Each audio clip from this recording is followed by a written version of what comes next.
Mga ka-crypto, kapag narinig po natin ang pangalang Michael Saylor, isa lang ang pumapasok sa isip natin.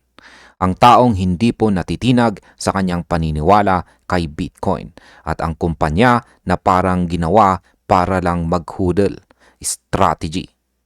Yan po ay walang iba. Dati tawag rito is MicroStrategy. Ngayon, tinatawag na po siyang strategy. Ngayon po ay nag-viral ang kanyang tanong, what if we start adding green dots? Simple lamang po ang post pero napakalalim ng ibig sabihin. Sa mundo ng crypto, ang mga ganitong pahiwatig ay parang go signal ng mga whales. Kaya sa video na ito ay pag-uusapan natin kung bakit mahalaga ang binigay na clue ni Ginoong Saylor, ano ang strategy sa likod nito at paano maapektuhan po tayo sa bilang mga Bitcoin investors dito. At ayan, simulan po natin sa ating unang katanungan kung ano po ba ang ibig sabihin ng mga green dots sa portfolio chart. Sa kanyang post, ipinakita po ni Ginong Saylor ang portfolio chart ng strategy kung saan bawat pagbili ng Bitcoin ay markadong orange dots. Makikita natin na bumili na sila ng 87 times or beses kung saan ay total niyan ay nasa 649,870 BTC na mayroon ngayong humigit kumulang 59 billion dollars na halaga. Kaya nga sinabi niya ang what if we start adding green dots? Parang sinasabi niyang may paparating na bagong round ng accumulation. Hindi po ito meme, kundi coded message para sa markets. Kapag sinabi ni Ginong Saylor ay nagpaparamdam ng pagbili, kadalasan ito ay dahil nakikita niya ang long-term imbalance sa supply at demand. At kung may green dots, ibig sabihin may panibagong entry ang strategy. Ngayon ay bakit po ba mahalaga ang timing ng kanyang tease sa market? Hindi po random ang timing ng post. Nasa panahon tayo ng mataas na volatility kung saan maraming traders ang naguguluhan kung bearish o bullish ang susunod na galaw. Kapag nagparamdam si Ginong Saylor sa ganitong sitwasyon, hindi ito basta speculation, kundi conviction.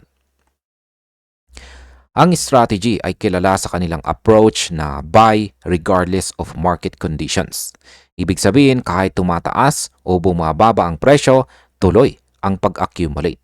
Ito ang klaseng move na nakakadurog sa mga weak hands. Habang ang ibang investors ay natatakot, ang strategy ay naghahanap ng entry points at dito lumalakas ang narrative ng green dots. Ano naman po ang kondisyong kinakailangan bago magbenta ang strategy ng kanilang Bitcoin? Dito po pumapasok ang paliwanag ng CEO na si Phong Le, kung saan ayon sa kanya, magbebenta lamang daw ang strategy kung magiging napakasama ng market. Kapag ang MNAV o Market Net Asset Value ay bumaba sa ilalim ng Net Asset Value at wala ng bagong kapital na pwedeng gamitin, saka lang magiging tama ang pagbenta.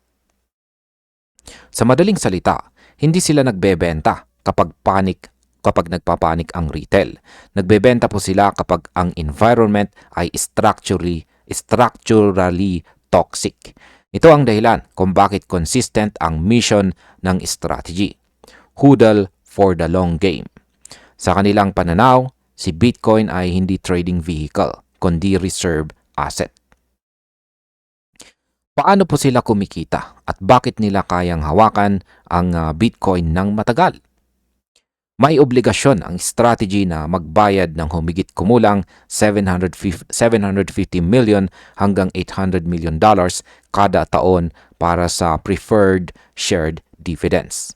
Ang plano po nila ay bayaran ito gamit ang kapital na kukunin kapag mataas ang value ng kanilang stock kumpara sa NAV. Para silang nagpapalakas ng tiwala sa market sa pamamagitan po ng consistent dividend payments. Ang kanilang mindset ay simple. Kung kaya mong patunayan na kaya mong magbayad ng tuloy-tuloy, mas lumalakas ang confidence ng mga investors. At habang tumitibay ang kanilang reputasyon, mas humahaba ang buhay ng kanilang Bitcoin holdings, kung saan ay mas nagiging matatag ang strategy. Ano naman po ang papel ng scarcity at global demand sa kanilang BTC thesis? Ayon po kay Lee, kakaiba ang Bitcoin. Bawat rehiyon, bawat bansa, bawat market ay may interest sa kanya. Hindi siya parang ibang digital asset na pwedeng palitan ng bago dahil limitado ang supply. Ito po ang pangunahing dahilan kung bakit ang buong business model ng strategy ay nakatayo sa acquisition. Kung ang demand ay patuloy lumalawak habang stable ang supply, ang long-term direction ay halos predictable. Ito rin ang dahilan kung bakit hindi nila tinitignan ang BTC bilang speculative token, kundi parang digital gold na dapat hawakan habang bumubuo ng asset base na nagpapalakas ng kumpanya. Ngayon ay ano po ba ang ipinapakita ng bagong BTC Credit Dashboard? Kasunod ng market crash at near exclusion sa Nasdaq 100, gumawa po ang strategy ng BTC Credit Dashboard para ipakitang may pangmatagalang robustness sila. Base po sa datos nito, kaya nilang magbayad ng dividends sa mga darating pang dekada kahit ang presyo ni Bitcoin ay bumalik lang sa kanilang average cost na $74,000. Ang mas impressive pa ay confident daw sila kahit bumagsak si Bitcoin sa presyong $25,000. Kung ganito kalakas ang financial backbone, sapat para magpatuloy ang acquisition cycles. At sa ganitong kalmadong pananaw, lumalakas po ang posibilidad na ang green dots ay magiging totoong BTC purchases.